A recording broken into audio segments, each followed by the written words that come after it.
So speaking of the messenger always mattering, what better way to start than with Prince Harry? Prince Harry. Let's go. My man. Now, my favorite American. I mean, Brit. I mean, what is he now? the irony of everything that's going on with Prince Harry right now. Oh, Prince Harry. So here's what's interesting, I think, about us and the conversations we have. I'm not a Royals follower all the time type of person. Well, we are now after watching this guy. Yes. This guy. Because now it's really, really interesting. Like, this is like watching The Tudors or The Crown.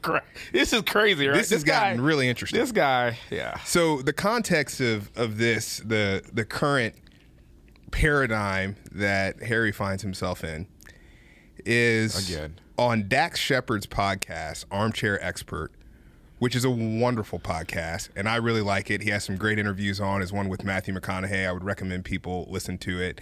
And he's a very transparent person who also is a brilliant comedian, so he just has this wonderful balance of how he engages. Wrendon, get on this, Wrendon. Right. Get to it. Okay, I got it. Please get to this, because I'm getting impatient. I'm getting there. Come on. I'm getting there. So I actually listened. Let's go. Yeah, let's go. Let's go. Come on. I actually listened to Dax Shepard's podcast, so this wasn't something that I was listening to off the cuff. He had Harry on as a guest. So I'm thinking, this should be really interesting. I listened to this after I've heard that Harry has gotten some blowback from saying that the First Amendment is, and I quote, bonkers. Bonkers. Our First Amendment. Bonkers. Yeah. Okay. Like the First Amendment, like the Constitution that we earned by kicking your ass. Yeah. That is now bonkers. That is bonkers. The cornerstone. I mean, we're not talking about Dude. the 30th or 40th or 50th. No. The first one. Number one. The first one. Now, look, and I can even say the Constitution. I'm sorry, I'm fired up on this one. The Constitution, for me, is like Prince's anthology of music. Yes. Right?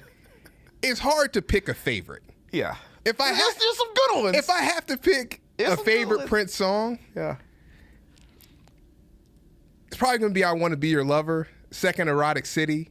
Yeah. But if I have to pick a favorite, I'll pick a favorite. In the U.S. Constitution, if I had to pick two favorite amendments, I am a black Christian. I really like the First Amendment because it's freedom of religion. And I really like the 13th Amendment because I'm a black man. Yeah, those. Okay? I mean, it's like one A and one alpha at that point. We're both big fans of those two. Yeah, I like the whole anthology. Okay.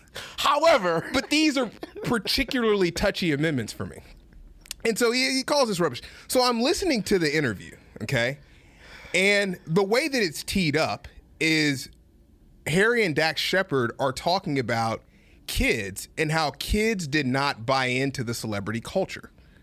And of course, Harry has a lot of experience with this because he had to deal with this with his mother, and his mother being really harassed by the press. But not by the United States press. Yes. Yeah. By the British press. Yes. Okay? So he had to deal with this. And so what they're basically talking about, Dax Shepard and his wife are putting forward an initiative to basically get the press away from the kids. Okay? So that's where this all started. So I'm listening to this, and I'm all in. I'm like, yeah, I agree. Like, these kids, like, you shouldn't be camping out and taking pictures of these kids and stuff. Yeah, I'm all in. So I continue to listen, and I'm waiting for the moment where this is going to go sour. So I'm like, this isn't that bad of an interview. Like, what are they talking about? And then he comes back to the First Amendment, and he says, yeah, I don't really get the First Amendment. It's rubbish. And the crazy thing for me was that the beginning of the podcast, they actually spent talking about how if you have a platform, the things that you say matter. And they talked about this with Joe Rogan in his statements on COVID, which we could go back to because I actually don't think it was that bad at all. And he's on an apology tour right now. I don't think it was that bad. In context, I really don't. But they were first talking about how the messenger matters. He then later on says, I don't really understand the First Amendment. And then later on says it's rubbish.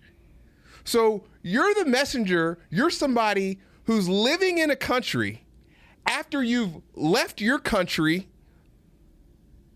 after giving them a turd sandwich. Okay? It's not a very good sandwich. That's not a good sandwich. You've left your country. You've come over here. It's a really bad sandwich. It's a bad sandwich. Nobody wants that sandwich. You've come over here, and then you're going to criticize the foundation by which we've built our country and our freedoms. The messenger matters. Quite frankly, how dare you do that? It's called privilege. It's called privilege. How dare you? It's called privilege. You think because you have all the money in the world and that you're a prince, that you can leave your country and come to somebody else's country and then talk about our Constitution. It's privilege. It's called royal privilege. It's what we keep talking about ad infinitum. And they continue to put it on display all the time. Because you know what we would never do? I would never choose to pick up my life and go live in another country and say, man, this Constitution in Australia is bonkers. Yeah. You know what? Because I don't have to live there. No. And I go live in my country. Yeah. I'm choosing to live in this culture, in this society where people shed blood and died for this document. Yeah. And that people continue to shed blood for this document. And quite frankly, maybe if it's behind closed doors, I could say X, Y, or Z. Okay, maybe there's certain things I don't agree with. But to go on Dax Shepard's podcast, which is one of the mostly listened to and watched and viewed podcasts in the entire world, and to say that just continues to put on display the lack of gratefulness that you should have, that we allow you to be here in the first place. Yeah. And quite frankly, we take that seriously. Yeah, very seriously. And once again, when you say the First Amendment, first of all, you should take the time to understand what you're talking about, because it's not just freedom of the press. Oh. It's freedom of speech, and it's freedom of religion. Okay? So Oh. understand what you're talking so about. freedom of religion and speech and freedom to assemble, that's all, that's bonkers. Yeah. And I'm not saying, here's the thing that's crazy. I understand your argument about protecting children. I think everybody in our society should have a certain level of privacy, okay? I am not arguing with that, but at the same time, if you're going to use incendiary language on things that are so important to who we are as a people, Yeah. that's highly offensive, man. Highly. It is highly offensive. It's highly offensive. And I'll say, to the messenger mattering, it dilutes the message you're trying to put out. He and Oprah right now are on a project where they're talking about... I call her Ope. Ope. He and Oprah are on a project right now... Harpo. ...where they're talking about mental illness and climate change. Two things that are very important to me as well.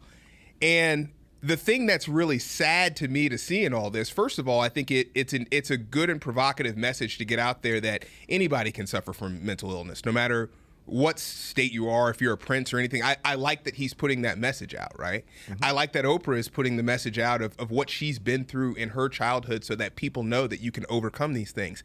I like those things. I think it's important that people do that. But that message is now being diluted because people aren't talking about the show as much as they're talking about you calling the First Amendment bonkers. Know your audience, man. But Wrendon, he doesn't know where you are, respect where you are. He doesn't care, Wrendon. He's a prince. Was a prince. And there's only one prince. And he sings, he's not our prince. I want to be your lover. He's not our prince. He'll never be our prince. He'll never be our prince. The redcoats are coming. The redcoats are coming. Every time I see him, that's what I'm going to think. No, I mean, I was joking earlier. Our when prince I said doesn't wear red. He wears purple.